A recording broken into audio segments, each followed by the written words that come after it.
Bismillahirrahmanirrahim. Viewers, Assalamu alaikum wa rahmatullahi wa barakatuh. The question: a tradition mentioned that one day Muhammad sallallahu ta'ala alaihi wasallam they eat bread without koi.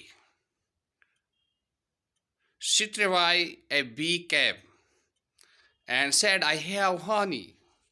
Then Hazrat Ali radiyallahu ta'ala anhu went and asked the bee,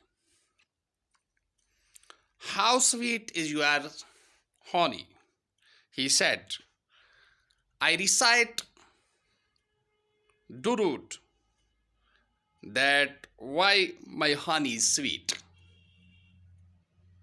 So this tradition is not proven. Rather, it is wrong. Wassalamu alaikum wa rahmatullahi wa barakatuh.